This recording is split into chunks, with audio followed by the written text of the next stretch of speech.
How's celibacy going?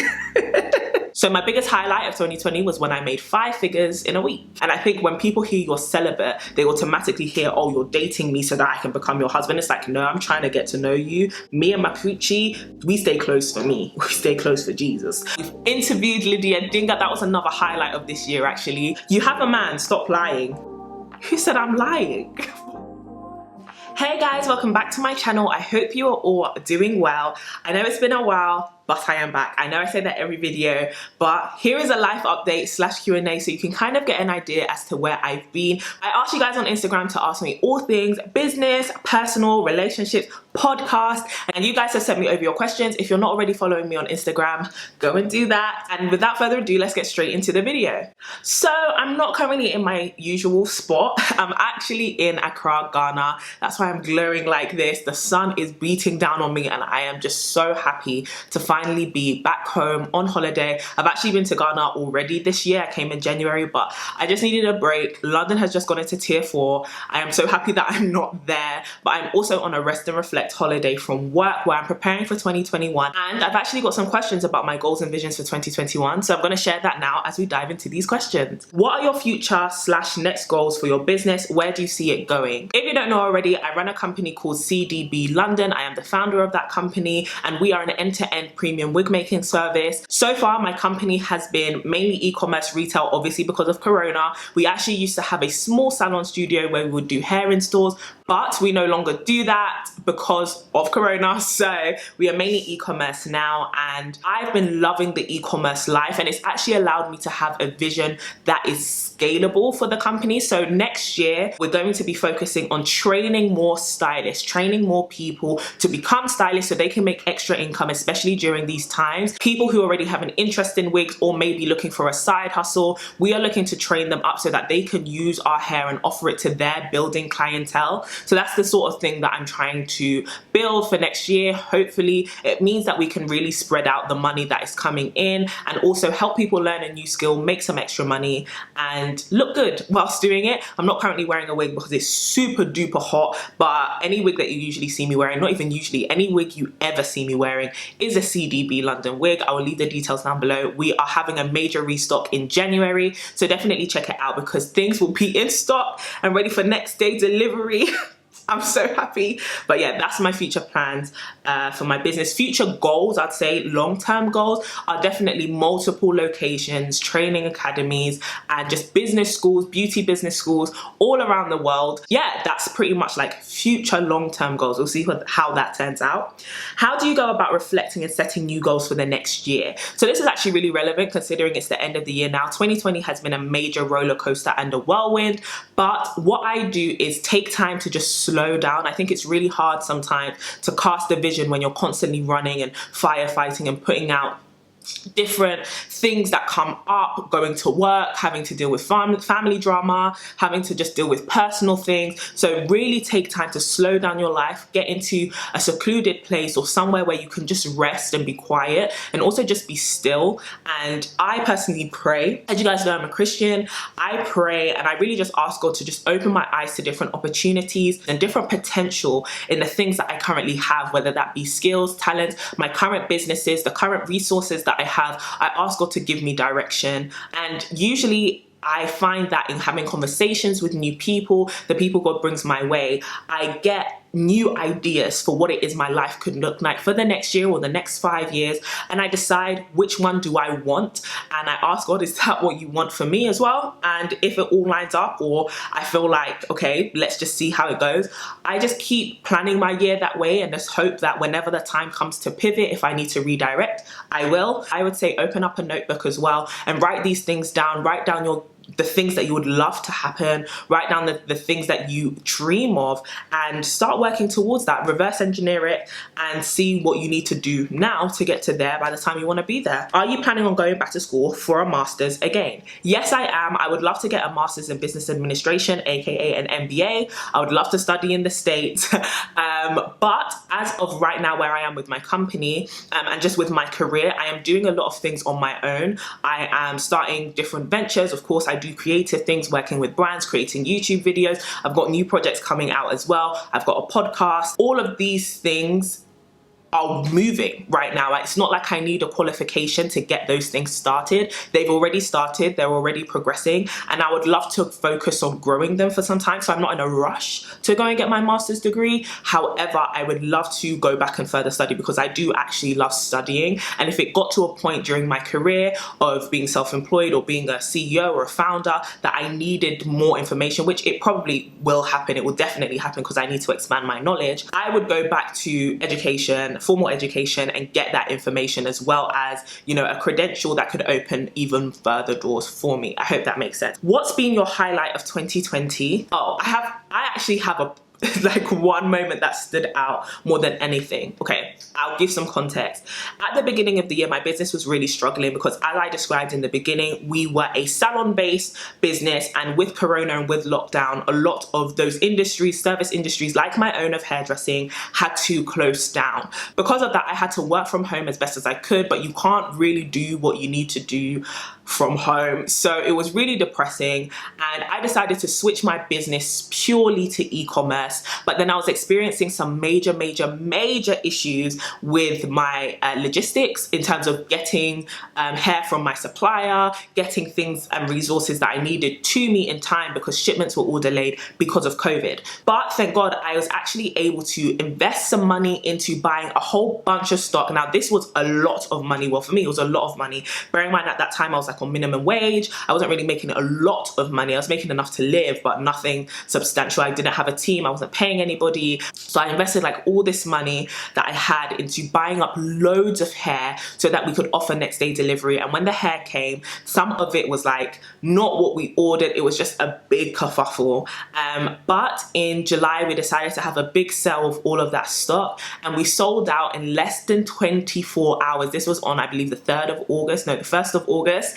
We sold out of that sale. It was absolutely insane. And that month, or that week, was my first 5-figure week. I made 5 figures of money in a week, and that's what made me know, or that's what let me know that I actually could do this. And though 2020 has been very challenging, though it has been filled with many obstacles, I can actually be resilient, and I can just continue to pivot in a way that allows my company to thrive. So my biggest highlight of 2020 was when I made 5 figures in a week. And yeah, that was exciting. That was pretty exciting. I'll probably do a video on my business journey this year, because the reason why that was so important to me, I know a lot of people may think that's not a lot of money. A lot of people may think that's really amazing. But the reason why that was a big deal to me was because I know the financial situation that I was in at the beginning of the year, as well as the financial situation my company was in. And to see that my company is viable, it actually works. Whew, it was great. It was actually great. Also, what was one of the hardest things you had to face this year and deal with? I got COVID. I got COVID back in March. My mum had COVID at the exact same time, and it was really hard for our family because everyone was sick, and being sick with COVID is no joke. So that wasn't great. First of all, I'm jealous, but I'm glad you get to enjoy the sun for us. Thank you. I'm so happy to be in Ghana. Do you have any businesses aside from your hair company? So technically, my YouTube and content creation influencer stuff is a business of its own. I make money from that as well. And then I have my hair company, which is like my full-time salary. I am also just doing a little bit of things here and there. But those are actually my 2 main focuses. Everything else is a love project or a passion project. For example, the To My Sisters podcast that I run with my best friend, we are doing that because it's a passion project, but my hope is that that also grows into a company of its own. But right now I'm pretty much just focused on 2 things: my online platforms and creating on them, and my hair company and scaling that. What inspired the To My Sisterhood podcast? So the To My Sisters podcast is conversations, candid conversations between 2 best friends who are growing and glowing through life, who are trying to understand how to have holistic personal growth, professional growth, and how to navigate relationships in the times that we're living in. It has always been something that was on my mind. As you guys know from my YouTube channel, I absolutely love to have transparent conversations.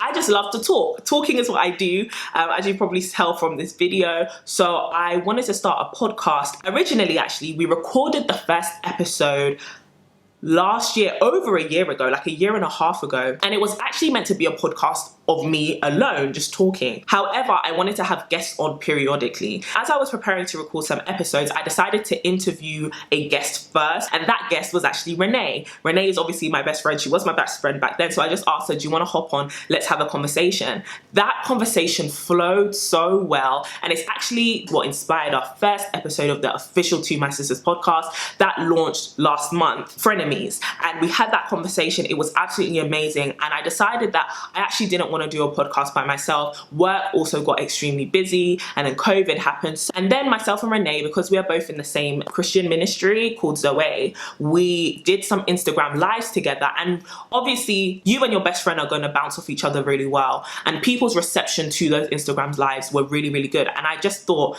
you know what, it would be stupid not to do the podcast with her. So we started it together, and that is the inspiration for the To My Sisterhood podcast, growing a community of sisters across the globe. And that is what we do. We keep it very, very real. We've had conversations about love, sex, business, money.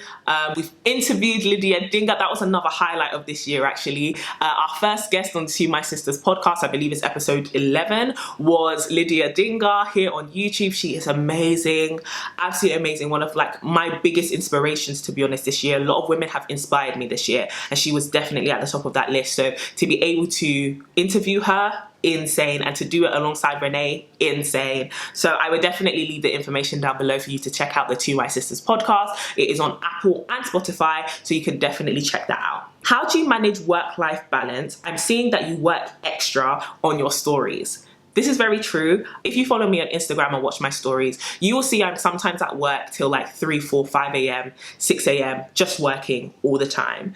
And I am a very hard worker, and I am very lucky to love my job. I love what I do. I build stuff that I want to build, and things I see in my head, I can create them. And so I commit myself to that. How do I balance personal and work life? This year, it wasn't very well because I went into overdrive trying to drive my company back up after the dip of the initial lockdown. So I have had to really change how I navigate relationships.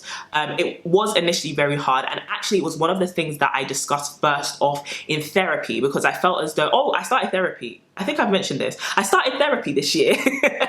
But yeah, things were getting very intense, so I decided to get therapy. I will leave the link down below on that too, if you want to get an online therapist, really affordable as well. And I was talking to her about, I don't feel like I handle my personal relationships well, particularly my friendships, and just learning where that comes from. I am trying to do better in 2021, and my approach is definitely going to be, whilst I love my work isn't me, and I am not my work. I am not just what I do.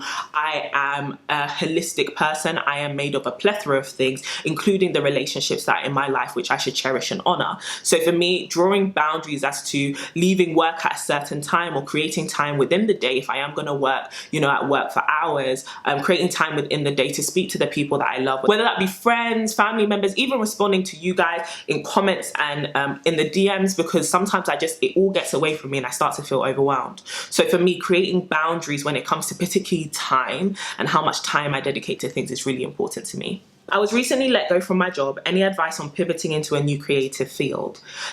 Especially for creative fields, just start. Don't overthink it. Don't think there's too many people out there. Just get stuck into it. Use your time to create things. And also, because you are coming out of something, being recently let go, it could be easy to feel down and kind of have a pity party, because it's a really hard time. And I would just say, immerse yourself in creating more than you consume. That was one of my biggest lessons from 2020. I think when life is going really badly globally, it's so easy to go on social media and see people who seem like they're just living life as normal and life's getting better, and it makes you feel really bad about yourself. So more than ever, it's really important to guard your mind and your heart. And so I would definitely say create more than you consume. Put out your stuff, put out whatever it is you're trying to put out creatively, work on it, and let that give you life. Let that energize you, because you're producing something, working on your craft, getting better at your skill, and you'll fall more and more in love with it. And I think connect with people as well who are in a similar field to you, who could show you the ropes,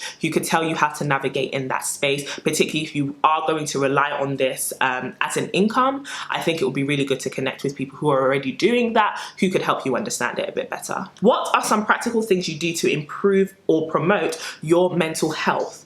My mental health was definitely taking a massive plunge at the middle of this year.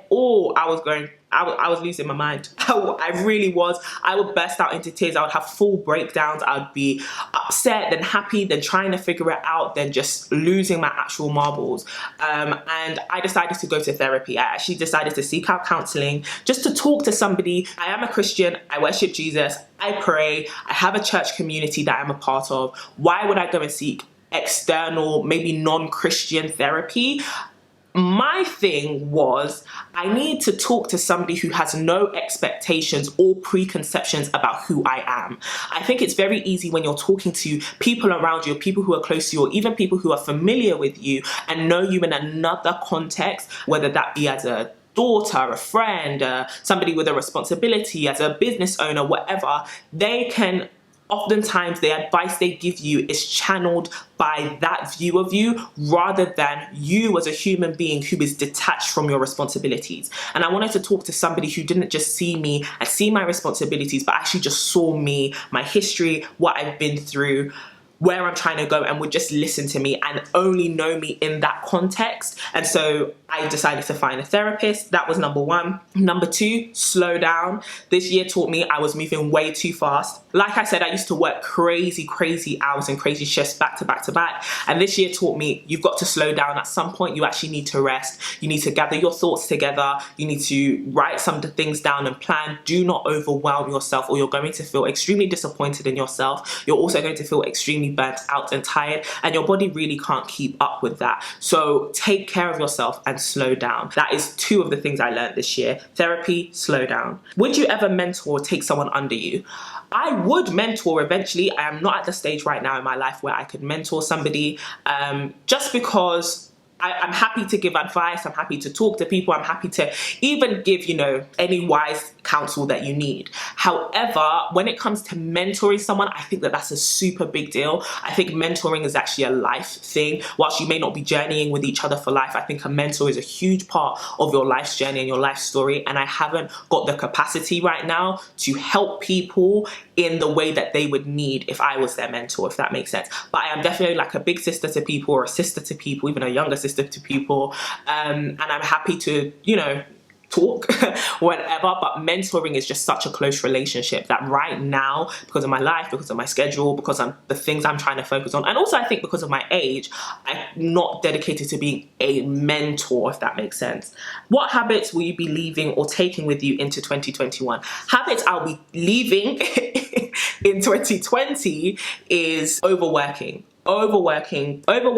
pushing myself way too hard. I don't know who I'm trying to impress. Really and truly, what I need to be dedicating myself to is efficient and effective work that actually makes the biggest amount of change. I'll also be taking into 21, on the flip side of that, trusting people more to be able to show off their skill and come through on things. I am one of those people who, because I am good at a lot of things, I'm good at creative, I'm good at academic, I'm good at business stuff, I'm good at numbers, I am very prone to doing everything myself. I am a tip-top DIY queen. And the problem with that is it can get very overwhelming when you have a lot to do and you believe you can do it all. Honestly, you can't. And there are people, I thank God, who are around me who are better at those things than I am, being spread so thinly. But for me, I need to learn to trust people more to be able to do what it is they need to do to help them grow, and also to help them help me. So that's one thing I will definitely take into 2021.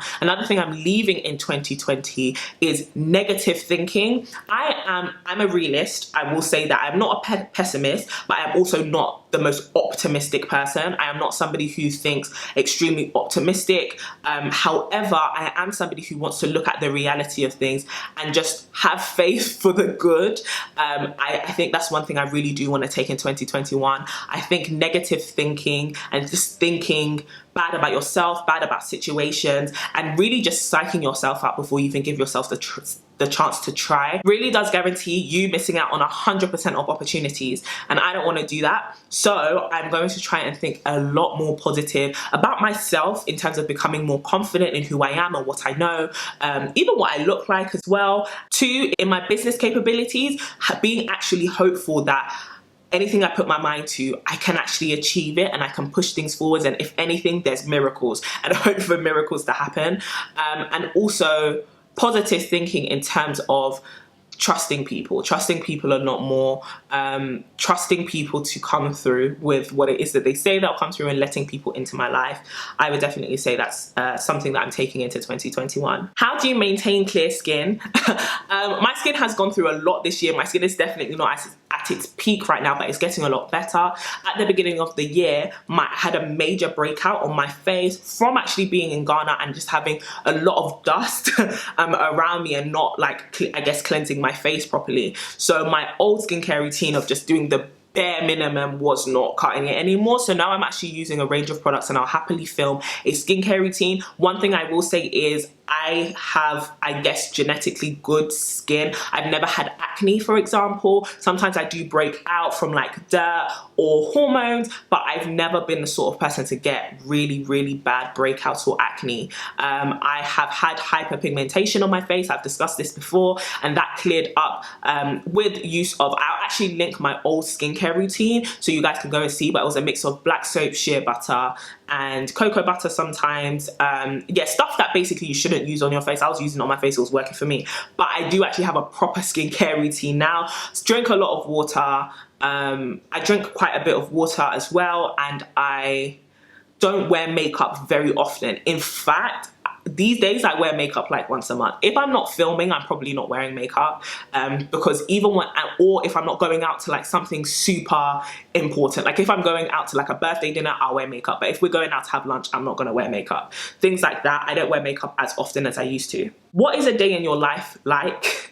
There's actually a blog post on the CDB London site, which I'll link down below if you want to get the details. I usually wake up in the middle of the night at like 3 a.m. to talk to suppliers and to respond to emails, because I work with people in a different time zone. So I do that, then I go back to sleep around 5 a.m, wake up at 7, and hit my emails for the UK people, hit my emails, check out social media, watch some YouTube videos, particularly on the hair space and in the hair scene. What's the trends? What are people using? What are people doing? And then I head to work. I head straight to my studio to work on processing orders, work on paying my team, work on going to the post office, sorting out logistics. What else do I do at work? Sort through inventory, which is what I spend a lot of time doing these days, designing things, talking to our marketing agency, work on other projects. I could edit a podcast episode, but basically I fill my time up right until about 7 p.m. So from 9 a.m. to 7 p.m. I'm working, and then 7 p.m. I usually do like other stuff. So whether that be a meeting, a Zoom meeting for like church, or having another meeting to connect with someone, or having a meeting to do like a online event, I would do stuff like that in the evenings. And then I'll go home, and when I get home I usually try not to work, and I go to sleep and do it all over again. This varies a lot though, because sometimes I'm in work till early hours of the morning, sometimes I leave work, I mean the earliest I leave work is about 7 p.m. So if I leave work at 7 p.m. it's been a good day. Yeah, so that's pretty much my day. My day consists a lot of work, but that's changing next year, so it can consist of, well, work, but a lot more creating stuff. Girl, how's COVID dating going? Yeah, it's been interesting trying to get to know people through the phone. Yeah, it's been interesting. It's been interesting, but I'm definitely hopping back into the dating scene. You have a man, stop lying. Who said I'm lying? How do you motivate yourself to work when there is so much going on in the world? Just focusing on getting to where it is I want to be. A lot is going on in the world, and I am one of those people who easily get weighed down by everything that's happening. Like, I am one of those people who, if a celebrity dies, like when Chadwick Boseman passed away, that day was a write-off for me. I was sad. Sad. In fact, till now, it sometimes still kicks me. I was upset for a very long time. So for me, it really is just about living a life that's purposeful, living a life that puts to purpose my gifts, my talent, my resources, so that I can make society better, or the world around me better, or the lives of people around me better. When you see your life as service, you continue to feel motivated to continue to work.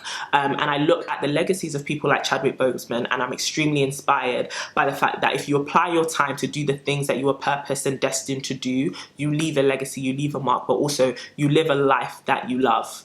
And that's why I do what I do. What song are you currently listening to? Wizkid's new album, Made in Lagos, is actually really nice. I really like Reckless, No Stress, Ginger.